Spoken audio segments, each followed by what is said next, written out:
Okay, great. So hopefully you guys had a nice break as well. So I want to kind of talk to you guys and let's ask you guys some applications of artificial intelligence that you guys have noticed, I think. Just watch a quick video too on what, like, how do you guys, essentially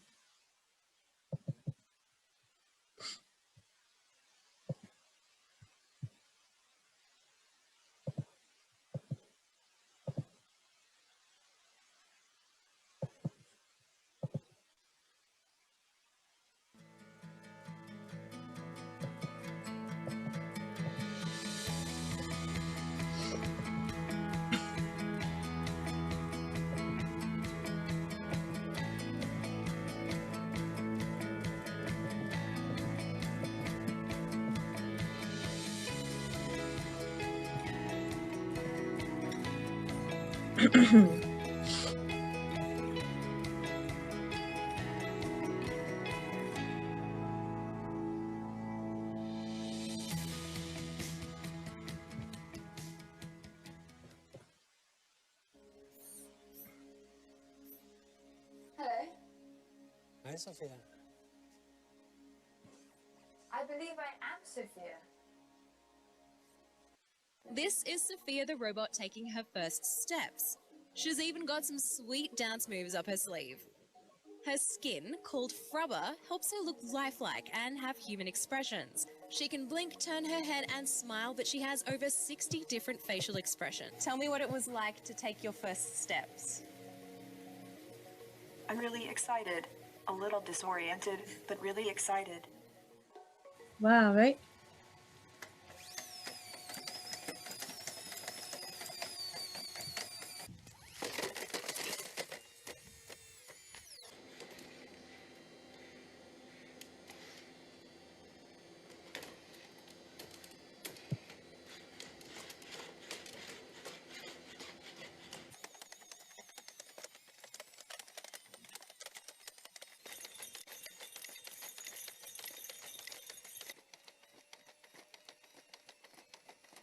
Oh yeah, Boston Dynamics indeed.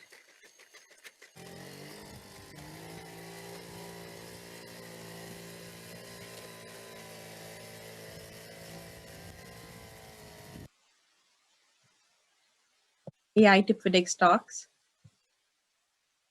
The artificial intelligence techniques, neural networks, can forecast the future price of a stock market index. Gain an advantage in financial markets, predict how stocks will do, use AI for drug discovery. You can use an anti-cancer molecule, try to tap into the drug discovery potential of AI.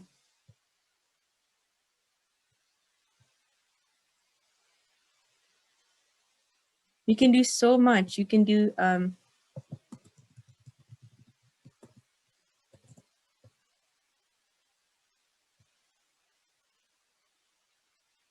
first machine to beat a reigning world chess champion, in 1997. That's pretty insane, right? Come up with an AI that can defeat the world's chess master. Isn't that pretty cool? That learning from patterns, it ultimately figured out how to defeat the world's chess master. That's pretty amazing, right, guys? You guys think that this stuff is pretty cool? AI is everywhere, from self-driving cars. There's so many applications of artificial intelligence in the world around us. There's applications everywhere, guys. From cars to, having the smart technology to figuring out certain things, from handwriting recognition to voice recognition. There are even options. So I'll show you guys again on my channel, and I hope you guys can subscribe, if you're interested again. But I'll just tell you guys because I made these, okay? So I could tell you honestly, I'm not lying to you guys, okay? But so I'm not lying, okay, guys? I'm telling you guys the truth. And so as you guys can see, I put up some videos here. Like, some of them are really, really long videos, right? The process of putting subtitles on any of these videos. So if you want to see, for instance, this is a great installation for installing Ubuntu on a computer as well. Let me show This is getting started. This is post-traumatic. Let's look at this Python practice problems. So if you guys had a look at these, what you would see is that there are captions for these videos. Do you see that? How does this happen? How does it do? I actually, guys, I'm telling you guys, I did not write these captions at all. And it would be insane if there was somebody who was being paid to write these captions, because like people are uploading videos all the time. In fact, I was with an aunt yesterday who was visiting, and I was telling her how to upload her personal videos on YouTube in a private channel. You know, she's running out of storage, and she was also interested, and also putting up some cute puppy, you know, cat videos too. So I was showing her how to do that. It would be pretty insane, right? There's so much content being uploaded. Like every day, more people are joining social media, right? They're posting content repeatedly. So how could YouTube afford to have someone sit there and write for each and every single one of them, right? So there's something that is recognizing my voice, and sometimes it makes mistakes, but every day it's getting better and better and better, because it's learning. Anytime it makes a mistake, maybe I can call it out on it. But it's learning. It's like actually making a transcript of what I've said. So if you're deaf, you could still benefit from my videos. So what we can see is, You see this, guys? We have some value here. The first thing that we do in this is that, what is the first thing? I think what it's doing is it was learning unsupervised learning when it was actually predicting. And then what it's doing right now is it's actually, this is a test application. So it was trained, and must have been trained where maybe the data originally had people being paid to write transcripts of voices. Like, so my mom got this new computer, Mac computer, and it's so cute because I was helping her set it up as well. And it was like telling you, okay, hey Siri, open the documents folder. Hey Siri, do this. Hey Siri, do that. And it's trying to be able to better recognize how my mom speaks, how she opens things, how things work, right? That's pretty cool. But this has been trained on, must be so many people, like you know, figuring out like people. What happens is it's supervised to be trained, and supervised takes so much time. I think about like supervised machine learning. Think about like parents, guardians, teachers who are supervising you, constantly telling you what is right, what is wrong. It takes a lot of energy, right? So similarly, they actually had people that they must have paid as well to go through lots of videos and write transcripts word for word. And then they were training them using different types of neural networks. They were training them to recognize what these parts of speech are, what, you know, in these videos, how can you recognize the words that people are saying? So they had to train people on this stuff, you know, voice to text.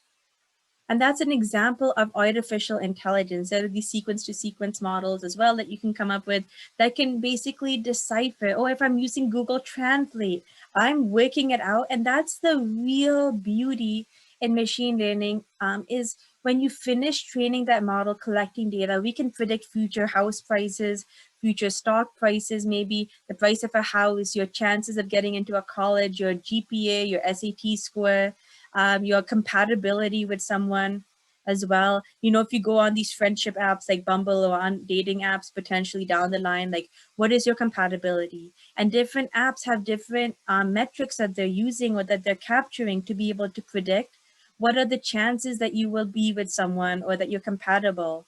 So that's what sets apps apart. Like we saw Glassdoor yesterday. They want data from me, right? And then I'm actually giving them hopefully true information about my earnings, my income as a student. Then they're training on it. And then for someone like you guys, if you guys are thinking about which majors to do, what careers, you can then have a better estimate. This is all using data, lots and lots of data. In fact, Google Waymo. If we look at how Waymo works as well, it's fully autonomous driving. And this is also using data. It's hard to describe what it's like when you hail a car, see us, and it pulls up with no one behind. Heading to Costco Halls. And along with it, what Waymo hopes is a pandemic selling point. It's just me and the steering wheel here. Not having to get into a car with a stranger. To accelerate confidence, increased sanitizing. Waymo is spraying, wiping, and after every ride, flushing their vehicles clean.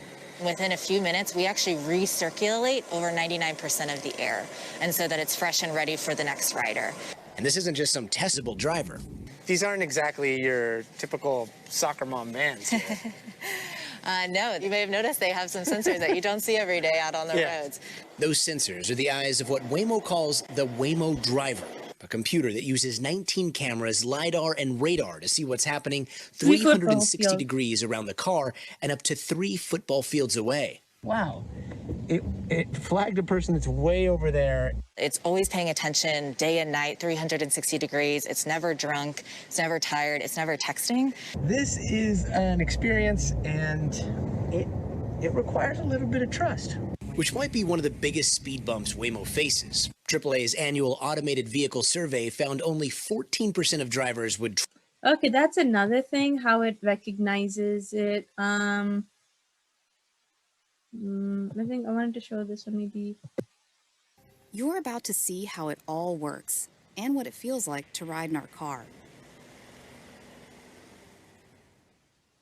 As it drives, Waymo uses LiDAR, which sends out millions of laser beams per second to build up a detailed picture of the world all 360 degrees around it.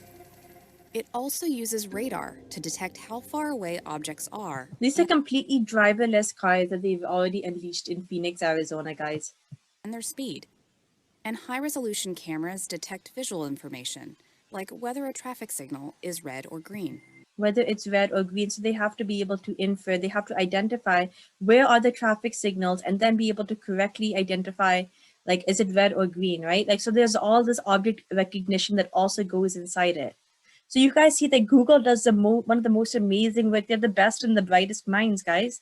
They figured out the protein folding problem in a way, then they are figuring out how to get self-driving, you know, take it off. So there's multiple things as you're driving. How do you recognize around you that this is like a traffic light? And then the color is not like, because like in Wisconsin, I think traffic lights are black. And in New Jersey, the traffic lights, you know, the borders could be yellow. So it can be really different. Sometimes some traffic lights are standing like pole to the ground, and sometimes they're suspended. Like here, they're suspended. So how can you detect traffic lights? Like, let's say you're driving interstate. How can you detect the different traffic lights? How can you also identify what color it is exactly, right? Because some traffic lights could be horizontal potentially. What if, you know, it could be all over the place. Even stop signs. What if there's a stop sign with graffiti? What if there's a stop sign that's attached like here? What if it's different, right? What if there's a half ripped apart stop sign? How can you identify it? So the car needs to not only be able to recognize and correctly identify the traffic signs, but then it also needs to be able to respond to it appropriately. And what they typically do, as an example, is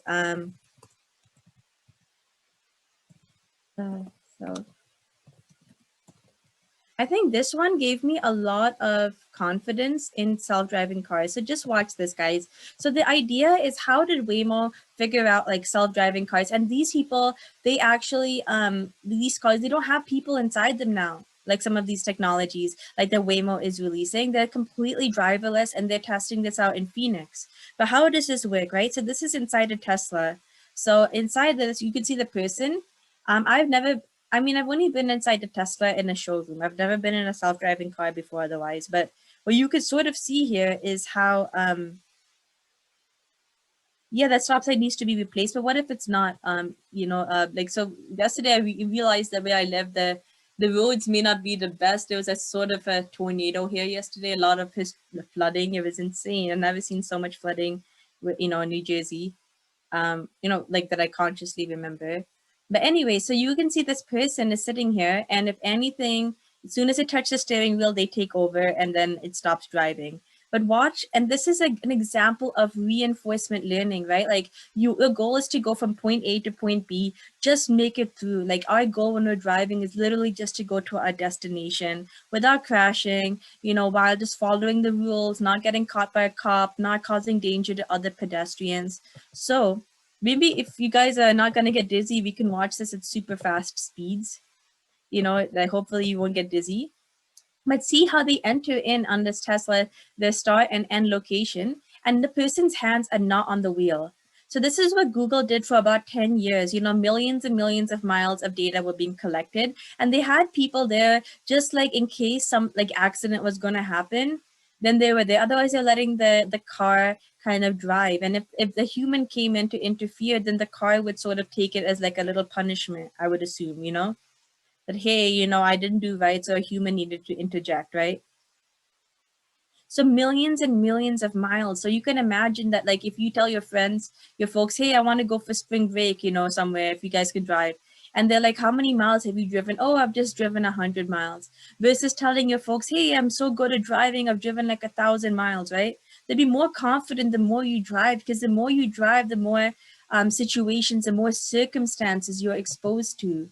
So similarly, what happens here with these self-driving cars is that they've been trained on this for like 10 years. They've seen millions and millions of conditions. Like in Wisconsin, it snows a lot, so there's like a lot of black ice. It can be really slippery as well. So what you can see here, see? It then combines all that data to understand the world around it. See, it's data, guys. For example, in this fraction of a second, it knows exactly where it is on the road. It can also identify everything around it. You see, these are bounding boxes, guys, right? Like for faces. If you think of this as like a 3D bounding box for objects, right? In full 360 degrees. And then predict. They stop and start, predict what these signs are saying, you know, identify it correctly, right? It's like identifying it and predicting. It's almost like identifying the people in the photo, and then identifying who's wearing a mask and who's not wearing a mask, right, guys? On the first day we did the COVID mask detection. It's similar to that. You first need to identify the people. You need to identify the signs and then correctly guess what that sign is. Those things might do next. And then they said it needs to predict, right? Things might do next. Predict. And it doesn't just do that for the objects you and I can see. It can do that for things up to 3 football fields away. What makes everything you can see right now possible is experience. Experience is data, right? The longer you've been friends with someone, the longer you've done something, the more experience you have, right? Like right now, your folks may know that if you don't eat, you may get hangry, right? Like it's the longer you know something, the more data, the more experience, the more miles you've driven, the longer you've had a license, all that, the better the driver you'll be, right? Waymo has already self-driven millions of miles on complicated city streets. Driven millions of miles on complicated city streets, and it's constantly learning from every single mile it drives. You see, it's getting better and better. With all that knowledge, it can plan a safe path ahead. In this instance, giving that cyclist enough room to cycle past us, and also looking out for that pedestrian on the sidewalk.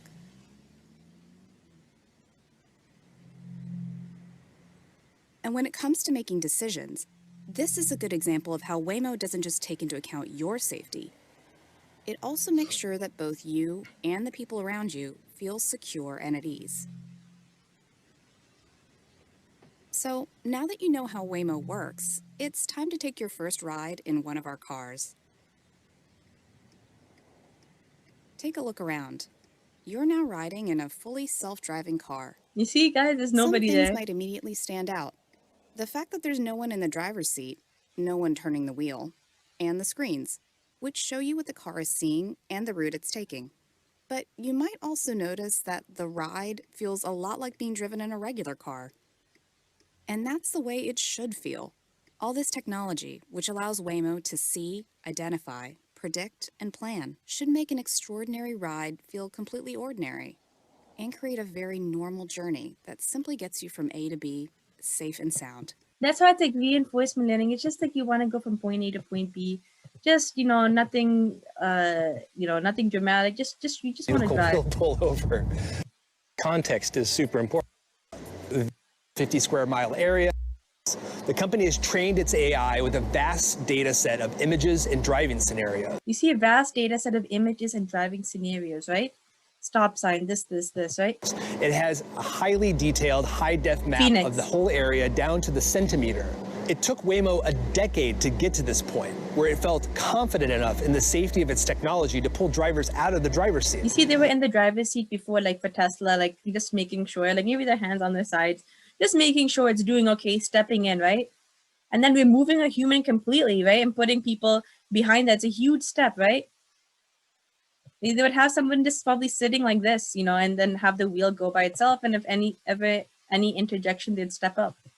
But, you know, only for a tightly controlled 50 square mile area, mostly suburban and mostly dry conditions with a pretty basic road layout. And these vehicles aren't totally alone in the wilderness.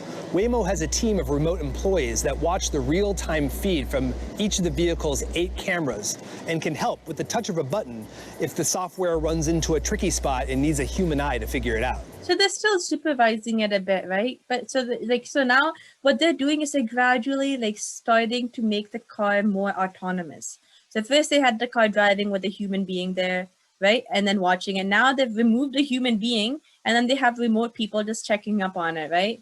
And then maybe, who knows, when these things start going for like decades, and maybe we won't even have humans monitoring these things anymore, right? But a human remote, right? From far away, right? You could see that idea, huh? So now, like, I'm not a good driver at all. So I can't even use an excuse, right? Because, and if you guys aren't good, then maybe your parents or guardians or so can say, hey, even a machine can learn how to drive, right? It's never gone to driving school, but it can learn how to drive. What's your excuse, huh? So that's like these folks don't joystick the car or anything like that, but they can help answer specific questions that a car might have about an ambiguous situation. And that's where human intuition and human understanding of the entire context is super important. Like, you know, that moving van, is it really staying there or is it about to start driving? Well, if the door's down and they're unloading a lamp out of the back, it's going to be there for a while. That's not something we've gotten around to making the car smart enough to understand, but a human sees it in a moment and can make can send that signal. So it's not really a command to the car, it's just adding information. When you think about self-driving cars, you probably picture something from like Minority Report or Total Recall. Can I take you to drive? Fully driverless cars with no one in the front seat, or maybe no front seat at all, or steering wheel for that matter. While Waymo's driverless vehicles are getting us closer to that imagined future, there's still a lot going on behind the scenes that we don't see. I mean, the level of production required for each of these driverless vehicles is immense. Does anybody want to guess how much each vehicle costs?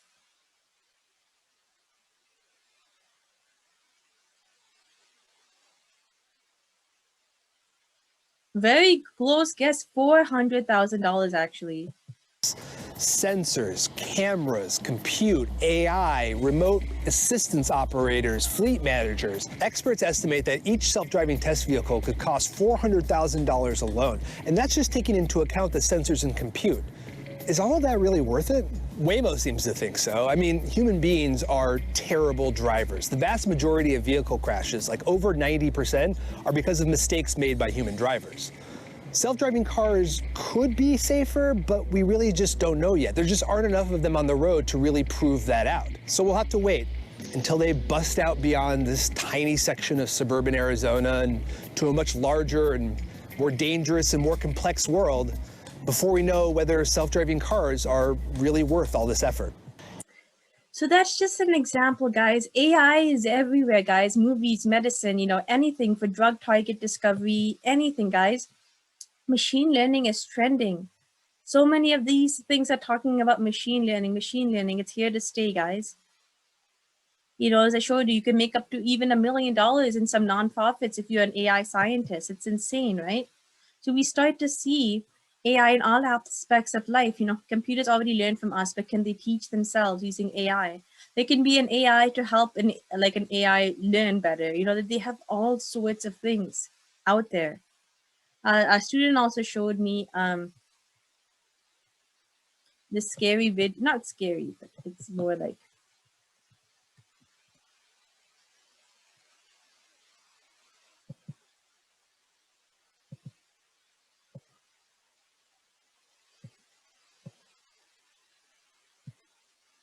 okay, this is like Elon Musk's AI. You can see this here. AI is doing its first, you know, right? You can see what Neuralink is.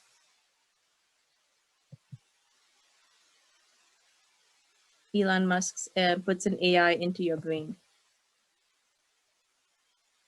Dear fellow scholars, this he is the guy who came up with Tesla. Tesla's his company. Be incredible. And then see how far they have come in a year, which, as you will see, is even more incredible. The promise is to be able to read and write information to and from the brain. To accomplish this, as of 2019, they used this robot to insert the electrodes into your brain tissue. You can see the insertion process here. From the close-up image, you might think that this is a huge needle, but in fact, the more the snout is stimulated, the more from 2-minute papers to 2-second papers, or maybe even 2 microsecond papers.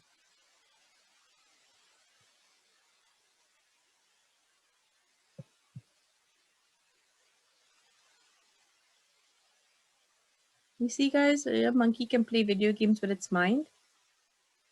This is incredible. Chip, it's using AI, guys.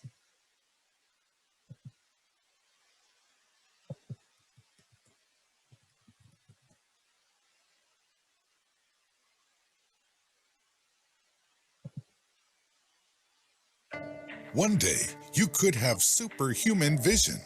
Play your favorite albums in your head and download your brain to a computer or even to another body.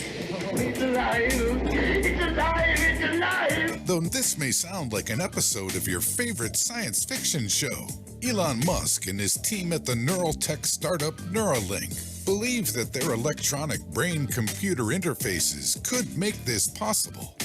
Described as Fitbit in your skull with tiny wires. A Fitbit in your skull with tiny wires. The small, easy-to-install brain-computer interface could be used to expand the capabilities of humans, changing the way we interact with technology and treat neural and mobility issues. Yet the goals of the company speaks to a potential problem in the future: artificial intelligence. Musk has been very vocal about his fear of artificial intelligence, believing AI could one day overshadow the human race. Musk's inevitable transhumanist goal of augmenting intelligence and abilities may be necessary if we are to compete with advanced artificial intelligence. However, Neuralink's team still has a long way to go before the emergence of AI-human hybrids. The tech company still has a lot of bureaucratic, ethical, and technological hurdles to cross. If Musk's companies accomplish half of what they claim, we could see the emergence of one of the most significant technologies in human history. But how does it work? Simply put, Neuralink is a technology that can help humans interact with machines using their brains. The company's eventual aim is to further develop brain-computer interfaces to the point where one can be installed in a doctor's office. Let's say you opted in to go in for a Neuralink procedure. What would that look like? Neuralink wants to make the installation of your brain-computer interface painless and quick, as easy as LASIK surgery. The design has changed significantly and now resembles a small coin around 8 millimeters in diameter, which houses electrodes that are about 1/20th the thickness of a strand of hair. To install the Neuralink, a tiny piece of skull is removed and the Neuralink is slotted in to sit flush with the skull. Since this process needs to be extremely precise, the Neuralink team has created a robot specifically for this procedure. The entire process could take less than an hour while you are under partial anesthesia. Installing the device will only leave a tiny scar and include all the sensors one would expect in a smartwatch. Once installed, the device will be able to send and receive electrical signals like neurons, through your guys, brain neurons. and use these to control machines. In its early stages, it could allow control of basic devices like a computer and other smart devices. But how? Your brain sends information to different parts of your body using neurons. Remember, guys, neurons in your brain connect with each other to form a network and communicate using chemical signals called neurotransmitters. This reaction generates an electric field. Action potential. By placing electrodes nearby, you can record these reactions. The electrodes translate these signals into an algorithm that a computer can read. Down the road, Elon Musk claims that the device could be used to operate robots, cure paralysis, treat mental illness, to stream music directly into the wearer's brain, and extend the range of hearing beyond normal frequencies. Just like Neo in The Matrix, you would be able to download skills into your brain. You could even possibly summon your Tesla telepathically. In 2020, Neuralink demonstrated the device installation in a pig. The wildly anticipated demo showed that a living animal can function normally after having one implanted and then removed. Musk has announced that Neuralink received breakthrough device designation from the FDA in July 2020. This is a major step towards eventually mass-producing Neuralink devices. Who knows? Maybe Neuralink will allow us to achieve a symbiosis with artificial intelligence. Would you get a Neuralink implant? Wow, when I saw this the first time, I had like goosebumps. Isn't this like, it's also frightening at the same time as it is like pretty mind-boggling, right, guys? Any thoughts on this, guys? Isn't it like pretty like, wow, right? Anyone want to weigh in on what their thoughts were, guys? I mean, that's a pretty like huge piece of technology. Yep. Yeah, I'm gonna take the whole world. I mean, next 10 years, like, I think. Yeah, I mean, so now there's like inequity that could be brought about by people who can afford this technology and people who don't. Right? Imagine having these transhumans who are like, you know, able to communicate with tech. Or imagine being able to hack into someone's brain, which is another risk, right? You can hack into someone's brain because if you have this chip, that could be another risk that if you hack into someone's brain chip somehow and you can control them.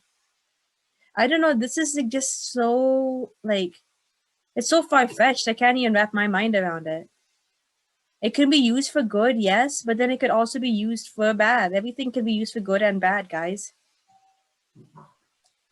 So we can see AI in all aspects of our life, guys. You know, we can see AI in music, how Spotify uses artificial intelligence. You can use AI to figure out like what is a good song, you know, to put together. You can use AI to figure out what is it about Adele Set Fire to the Rain, or you know, Hello, you know, or Justin Bieber songs. Like what makes these songs so soulful? Yes, Tanvir, you had a question? After watching the video, I'm thinking that I forgot. You what? Sorry? I forgot what I intended to say.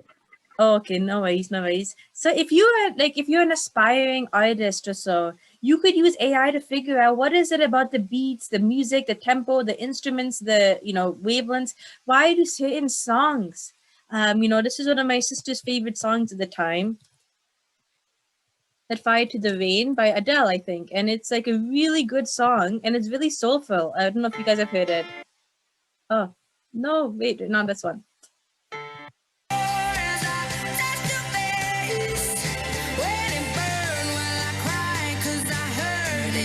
She screams from like real pain, like from a heartbreak. This is her real pain that she poured into this music. So it was really, really soulful. So why are certain songs like so catchy? You know, Hello from the Other Side. You know, like you can hear like those soulful songs. You know, or Rolling in the Deep. Like all those albums, all those songs in her 21 album. You know, you can figure out like what do I need to make a really killer song. Why do some songs just become so viral? You can use AI in music recommendations about too. How it works, what's going on under the hood. So you could think about the Spotify stack as a stack with 3 different layers. And there's machine learning and data science going on in all of these 3 different layers. The first layer in the bottom is essentially the data and the information. And here you'll find stuff like, you know, playlists, user listening information, user age, all those kind of things. We also have a lot of data about the content. So we'll get information from the labels, but we will also download information from the web, et cetera, et cetera. And lastly, obviously, we also have the audio profile itself of the actual music. And here we'll be using a lot of machine learning techniques to clean the data and remove errors and et cetera, and there's lots of examples. Like one silly example is that the release year that we get from labels is often wrong, so we have to do like a machine learning to clean that up and kind of get the release years in shape. In the middle box, we have a lot of shared models that basically are used by pretty much all the recommendation features we have. So basically, we have these central teams that build these models and maintain these models for everyone else. Some examples here are affinity. So you could basically ask, like, you know, how much does this user like this artist? Or what are the favorite artists of this user? Or how much does this user like this track? We also have embedding spaces for similarities. So how similar are these two artists? How similar are these two tracks? Or give me 10 artists that are similar to this artist. Give me 10 tracks that are similar to this track, etc. And we also have clustering services. So you can send in, here are 20 artists. Can you cluster them for me? Or here are 100 tracks. Can you put them in clusters for me? Unsupervised. So putting in clusters is unsupervised. Just figure out some commonalities about some things. That's unsupervised. Then all like central models, central things that all the various features will be using.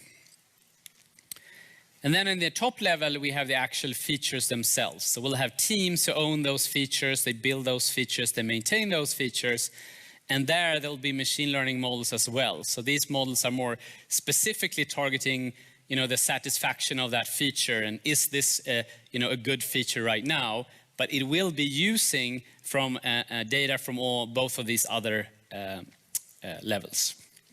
Does that make sense? Okay, a little bit sense. Okay, guys, so we see this here as well. And then the next thing, you can see AI in sports, you know, what pitches are most effective on each batter, computer vision and natural language processing, tracking positions and speed of balls and players, player and ball path optimization, you know, like what you know, how to play better, you know, player health, training, performance optimization, machine learning method in sport injury prediction and prevention, a systematic review, you know, how you could figure out AI in sports, you know, simulate all these scenarios. If your opponent does this, if you're a goalie, what should you do? Like simulate different scenarios, like what is the best course of you know, that you should do, or maybe have an AI that if you're practicing like basketball, if you're practicing baseball, maybe have an AI like throw the ball to you with different challenges, you know, like, and design certain workouts that are built to your needs.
was pretty much the first robotic platform I worked on.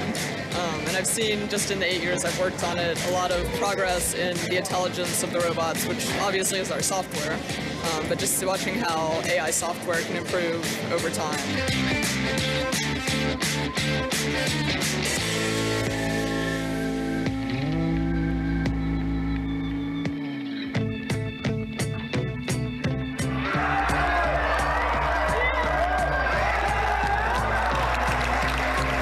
Good one.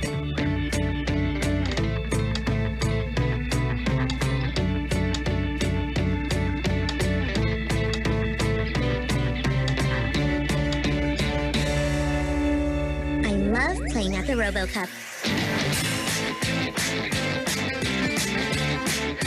That's pretty cool.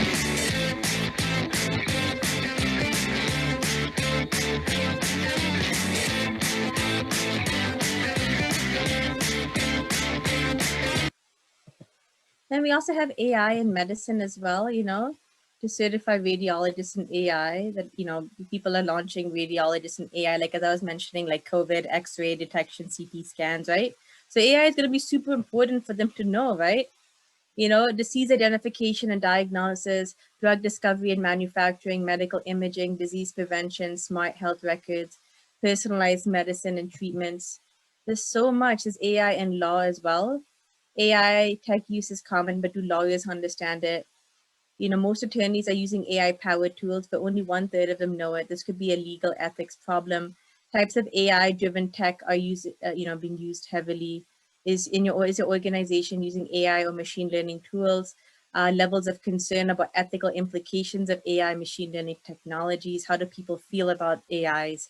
Eventually, doing all of this. How do you stay informed? You can go to conferences, you can look at newsletters and blogs towards data science, TechCrunch, Medium, Google AI blog, research papers as well, on arXiv, on artificial intelligence related.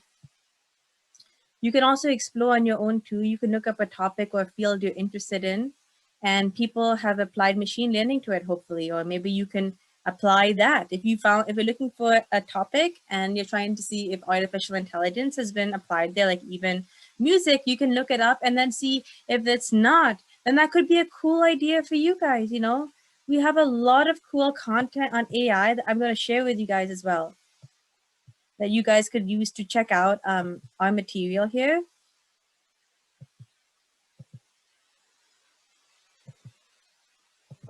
Let me share this link and you guys can totally check out some of the cool content that we have.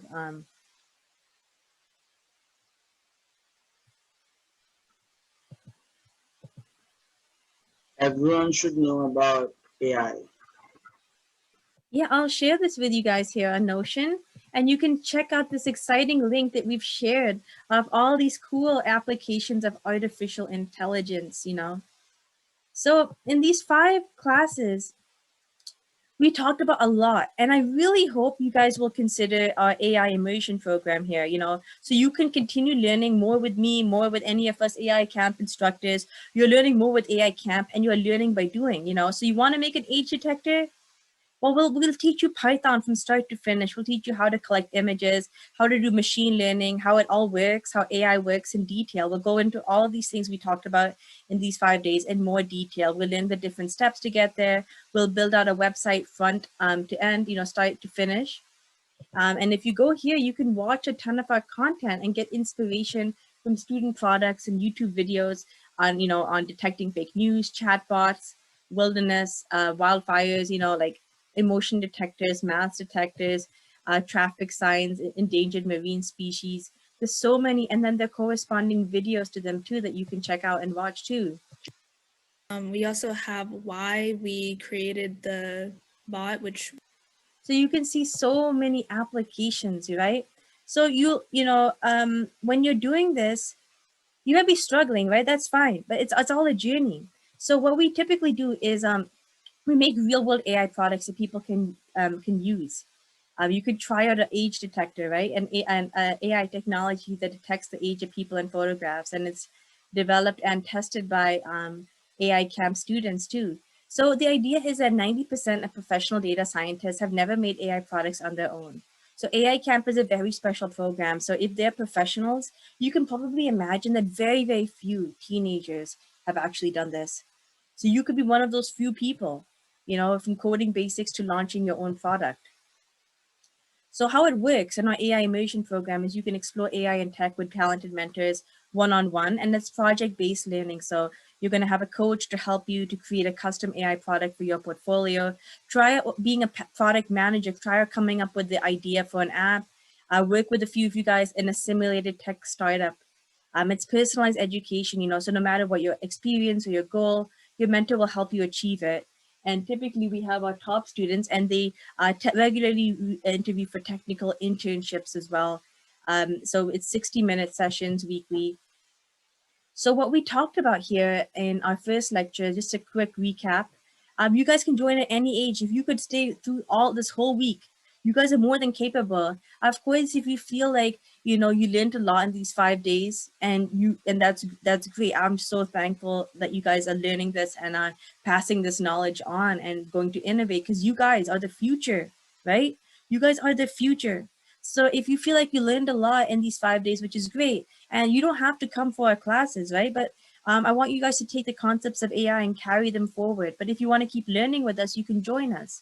Or hopefully from these 5 classes, you know where to start in your education, like what things you could do maybe, or what things you might want to look into for your future. And no matter what field you go in, AI will probably touch it. And if it's not touching it now, then there are innovators out there like you guys who could bring AI into that.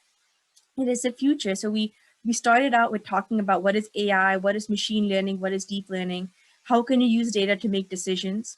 Then we made a project where we used a face detector using Python. But you guys just mainly are playing around with code, you know, that we provided.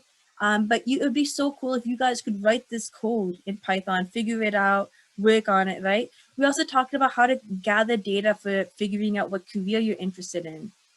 And then you hopefully have an understanding of AI and the power of data. Data is everywhere in our life around us. It's data about who you are. Then in the second lecture, you know, we talked about, you know, Python as well. And you probably learned, you know, that we can do Python programming basics like loops, functions. We talked a little bit about this in, you know, we're going to keep talking about this in the core classes as well. But, you know, if you join our AI immersion program, you'll learn more about getting started with AI. You finish this. And the second set in coding for AI, you learn Python programming basics, data structures, loops, functions, and more. You can build a web scraper that can capture any data you find interesting or important. So you learn how to capture and manipulate data, which is a super important skill. Then in lecture 3, you learn data analysis and visualization, how to clean, analyze, and visualize data of all different formats. You can build a dashboard, like a data dashboard that we talked about, that clearly showcases trends and critical features of data. Oh, before you guys go, I really hope you guys can fill out the survey. And please give us a review. Please give me data on how I've done and if I can do better, or how you guys honestly have found the class over this past week. So please, please, please let me know how it's been for you. And there'll be some forms and surveys for you guys.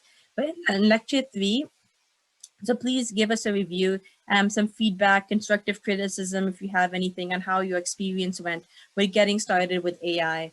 Then we'll tell you guys how to build a data dashboard to summarize, like a car dashboard, all the key things of interest. How can you create meaningful insights from data? Then in the next lecture, we talked more about machine learning and deep learning, you know, training machine learning and deep learning models on real data. And then you'll train your own custom deep learning model, and you'll learn how to create a machine learning model for your own custom purposes. Then you'll also learn how to launch an AI product, you know, build and launch a website, deploy a machine learning model, and we'll work on a project where you design, build, and launch your own product that uses AI to solve a real problem. And you'll learn product management, design, entrepreneurship, collaboration, and confidence in your abilities. And then we'll talk to you about how to get the tech internship. You know, we need the top students from our lectures here. You know, you have to have like pretty good products that you've worked on AI Camp. And then we're going to work on building AI Camp products and working with other companies. And hopefully, again, you're going to become even more confident in the abilities to apply your work in the real world. So it's offered 7 days a week. It's designed for busy students, and it's online, and the program length varies for our AI immersion program. So if you guys are interested, please look up and join the AI immersion program here. I'm going to share this link with you guys. So please join this program if you're interested, and you don't have to, but we believe that AI is the future, whether through us or somewhere else. I just hope you guys can continue whatever we've taught you and take it forward. You don't have to join us. You just have to continue like taking these concepts and pushing it forward. But it's been a great pleasure teaching all of you guys, over the past few days. And again, if you want to connect with me as well, I have a YouTube channel. You can subscribe, keep up with me and content. You please also look into joining AI Camp if you're interested in learning more. But just please learn for the future that AI and data is just super important. And I'm just so thankful you guys have taken your time to learn these concepts with us. So does anybody have any questions right now? And please give us a review, guys. Please let me know how I did and what I could do better.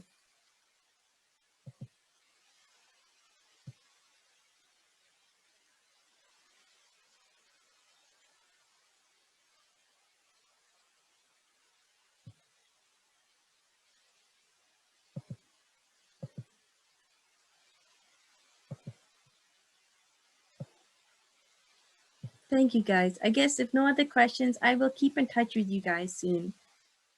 Right, take care, guys. Bye, guys.